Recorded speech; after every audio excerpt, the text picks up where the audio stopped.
In this chapter, we are going to speak about the interference occurring in cellular communication system. Always for a mobile design provider, there is a trade-off between the interference and the system capacity. As we go on to increase our system capacity by providing service to more and more number of customers, we should take care that quality is not being compromised or interference is being kept at minimum level. When we try to increase the capacity, obviously we try to keep our cluster size to be smaller so as to reuse our frequency bands available more and more. But while we are reusing the frequency more and more, there is an increased chance of interference which has to be taken care. There are several sources of interference which could occur in a cellular communication system. Two main type of interference will be discussed in this chapter. One is the co-channel interference, which is the interference caused due to the cells using the same set of frequency channel. Co-channel cells are nothing but cells using the same frequency bands. Another type of interference is the adjacent channel interference. This interference is caused due to the fact that some cells may be using the frequency channels which are adjacent in frequency to the desired signal. So these two types of interferences are to be studied. Now there are two type of channels in mobile communication, that is voice channel and another one is control channel. Interference in voice channel is going to cause crosstalk and noise in background, whereas interference in control channel, it is going to cause an error in digital signaling and it is going to cause a missed call, dropped call. That is mainly the control channels are used for the handoff purpose and for monitoring purpose, etc. So if there can be a problem in the case of interference in control channel also. So now we will come to the major types of interference, that is co-channel interference, that is due to the cells which reuse the same frequency set, and these cells using the same frequency, the cells are called as co-channel cells. Then ACI, that is adjacent channel interference, is caused due to the signals that are adjacent in frequency. This slide speaks of co-channel interference, that is the cells which are going to use the same set of frequency channels. Now the important point to be noted here is that unlike the thermal noise, we cannot eliminate the interference which is caused by simply increasing the carrier power of the transmitter. That is, we are having a base station. So if we are simply going to increase the signal strength and then we are expecting the noise to go low, it is not going to occur, unlike the thermal noise, because my signal is going to be somebody else's interference. So that is not possible. So what happens in reality is that by increasing the signal strength, we are actually creating our own noise. So it is not a solution to increase the signal to noise interference ratio in that manner. The only possible solution is that we have to locate the co-channel cells far apart in such a way that the interference produced will be less.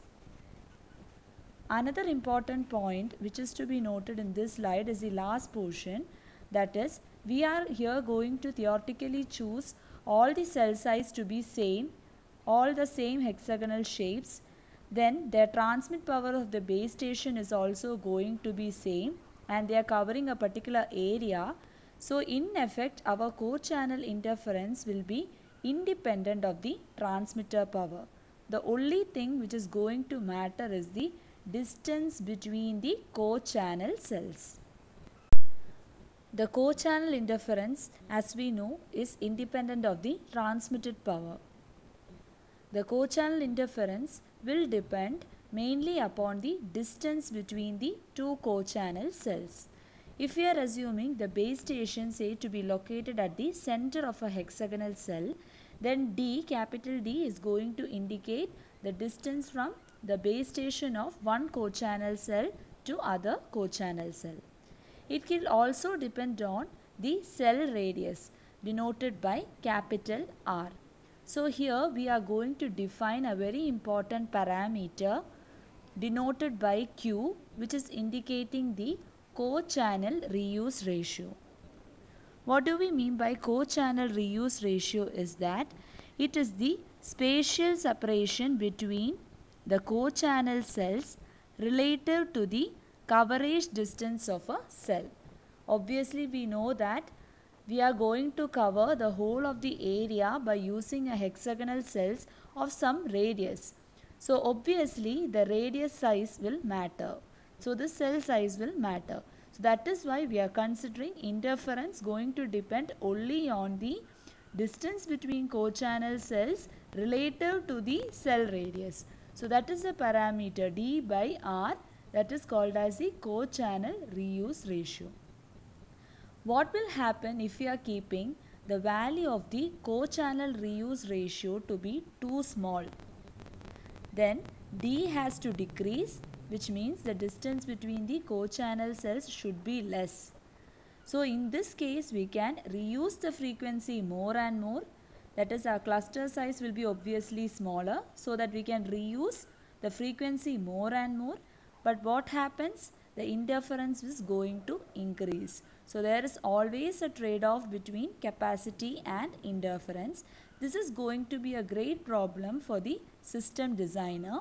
He have to keep in mind that he has to increase the capacity of the system.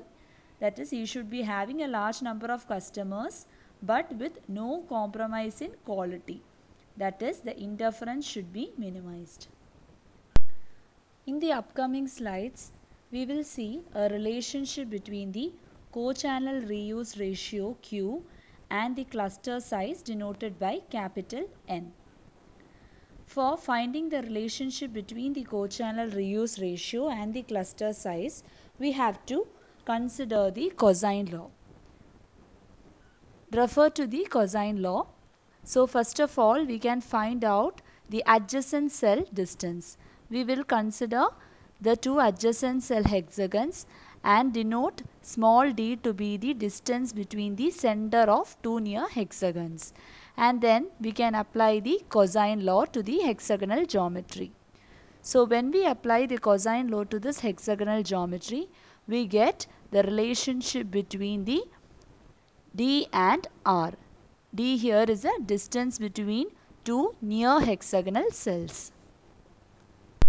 Again, when we consider the co-channel cell distance to be capital D and again apply the same cosine law, then we get the correct relationship between the co-channel reuse ratio and the cluster size. By now we should be able to locate, we should be able to understand how to locate a co-channel cell. That is, how to travel from one co-channel cell to the other co-channel cell. Here we have considered capital D to be the distance between two co-channel cells. From there I have to move a distance of I to reach a point, and from there I have to turn 30° clockwise and travel j distance to reach my other co-channel cell. So I have used this method to locate two co-channel cells and then applied the cosine law. Then by applying the basic cosine law, I have got the relationship between the co-channel reuse ratio and the cluster size. Here is a table showing certain values of cluster size and co-channel reuse ratio. We know that we cannot have any value for the cluster size. Cluster size capital N should obviously satisfy the equation I squared plus j squared plus ij, where I and j should be non-negative integers. So by substituting certain values of I and j, we have got the cluster size N, and by now we know the relationship between the co-channel reuse ratio and capital N. So the corresponding values are shown in the table. Now we will try to deduce an equation for the signal to interference ratio concerning with the co-channel interference. What we have to understand is that always in a mobile radio channel, the received power will be inversely proportional to the distance between the transmitter antenna and the receiver antenna.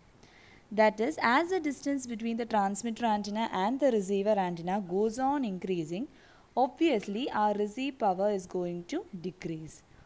Here, every terminologies are being explained in the slide. That is, what is P0 indicating, what is D0 indicating, etc. Now, the important point is to understand that the power and the distance are always going to be inversely proportional and will also depend on the path loss exponent. Path loss exponent indicates the attenuation or the reduction in power density of our electromagnetic wave when it propagates through the space. Because here what all signals we are considering, all those are nothing but the electromagnetic wave signals.